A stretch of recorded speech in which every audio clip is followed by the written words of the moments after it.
soul-to-soul connection. Whoever it is that you're dealing here with, it looks like there's a soul-to-soul connection. You're clinging into each other's energy very tightly.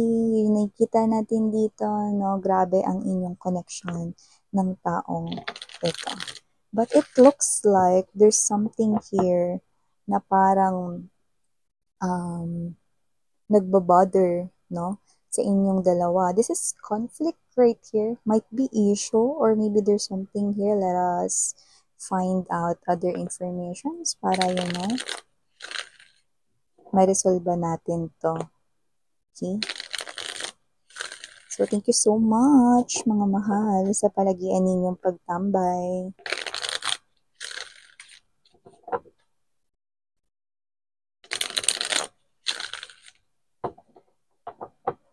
Okay.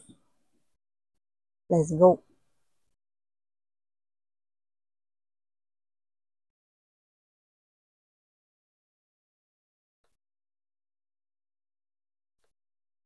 Oh, we have divine counterparts from here. We have here the King and the Queen of Swords energy. So, let me see more. So, we have here this Judgment card energy. We have here the Sun. I'm picking up two scenarios from here. I'm gonna tell it to you later. We have here Knight of Coins. Four of Swords right at the center heart of the reading. Interesting. Okay? Interesting. Okay? So we have here this World card energy. We also have here this Three of Coins. Good. And finally, we have the Eight of Wands. Bottom of the deck, we have here the Three of Wands. The Three of Swords. Cute. And the Seven of Wands energy. Seven of Wands energy. So, hi and hello there collective, my name is Yan. Welcome new subscribers. And to my returning tambayers, thank you sa inyong walang sawang pagtambay. At kung hindi nyo pa knows, may main channel tayo ang The High Priestess. Link niyan ay nandyan sa description box, inilagay ko mga babes, no?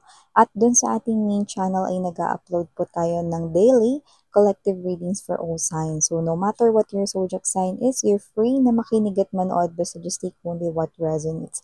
And yes, kung hanap niyo naman ay reading per zodiac sign ninyo or ng person na gusto ninyong i-stalk, then meron din po tayong reading per zodiac sign. Meron tayo niyan every other day, may weekly or monthly readings. So yes, bago rin tayo mag-start, please do know, wala tayong gender dito, so babae, lalaki, LGBT, lahat po welcome. Gender is not important here, and so is the age. Hindi rin important dito ang edad.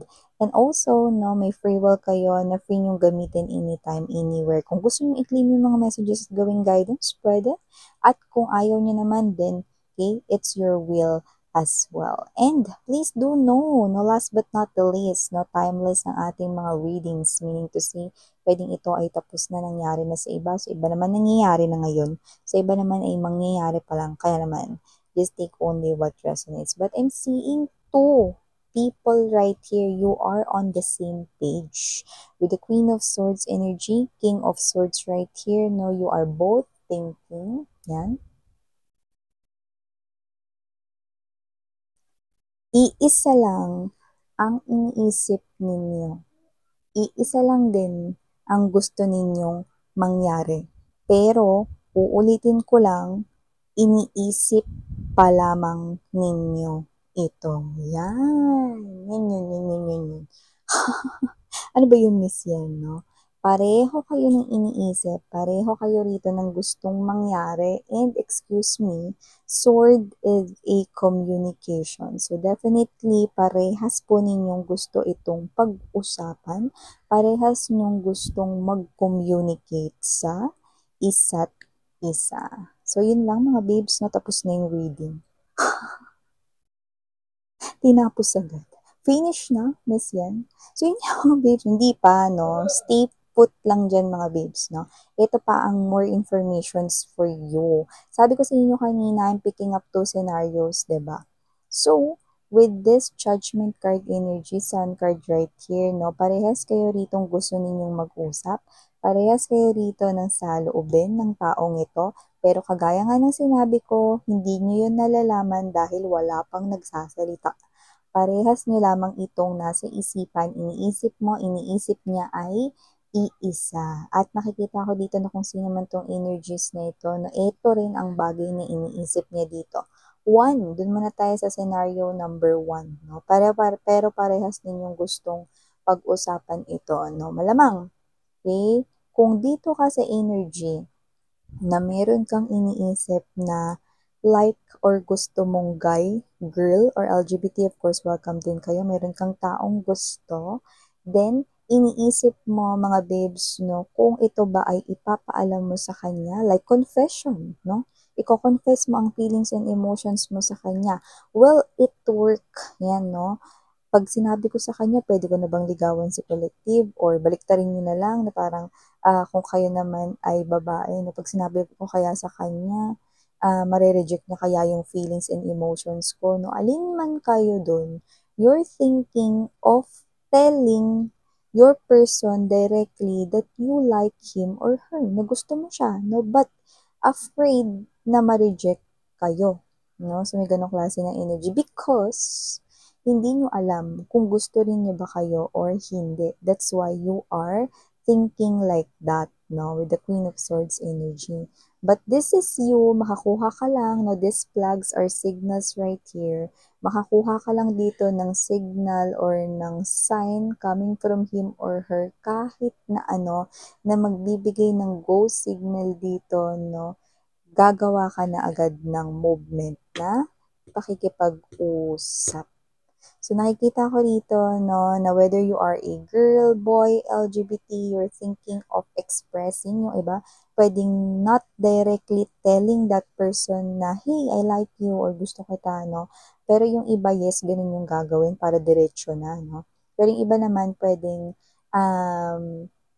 you will make actions or do actions, no, expressing your feelings and emotions, no, na sa kanya mo lang ipapakita or gagawin, no, not with anybody else, no. So, that is also expressing yung how special that person is, no. Parang isang way sa pagpapaalam, no, na gusto mo yung isang tao. Okay, yan, no. And you do not know that that other person is also having feelings here for you.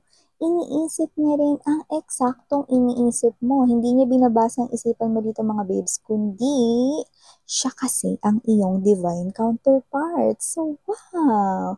The person you like is also liking you back, no? At yung iba mga babes, no, pwedeng may nauna kasi sa inyo na magkagusto sa isa, pero gayon pa man, no, mutual na mutual ang feelings ninyo dito. So, both of you ay talaga naman na open dito sa communication, no? Talagang gusto ritong may gawin, mag-usap, pag-usapan ito, no? So, nakikita ko that this is a very, very good start here for you guys. And ito naman, no, yung iba, no, na hindi nagpo-fall doon sa scenario number 1.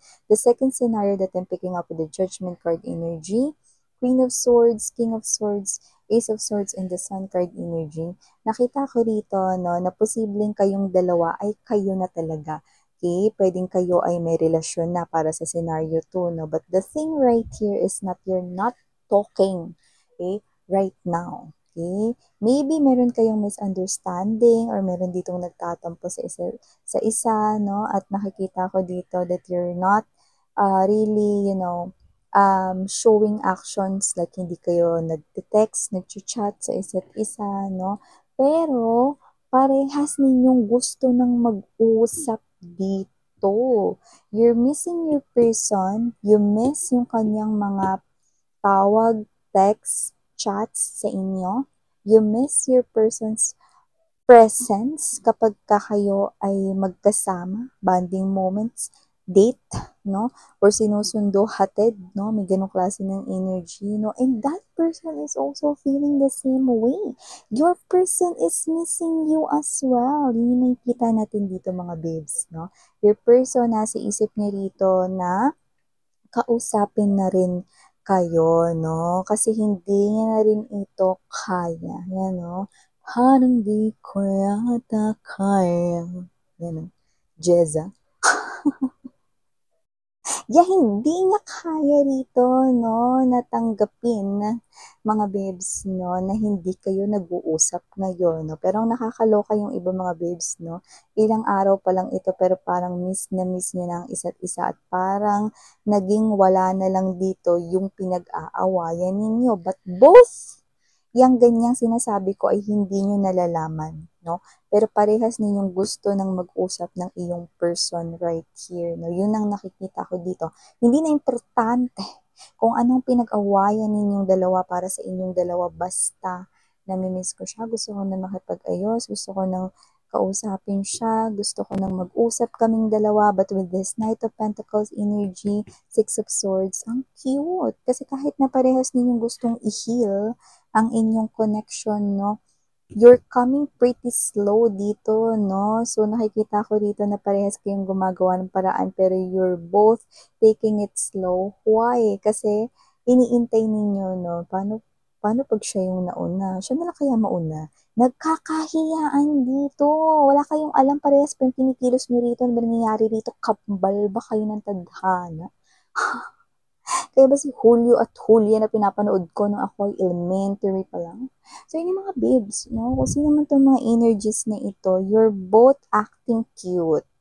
You are both missing each other and I'm seeing you ending, mapa scenario 1, mapa scenario 2. You're ending the silence, yan, no? You want to end and to work on this issue and I'm seeing you opening a communication. Finally, talking.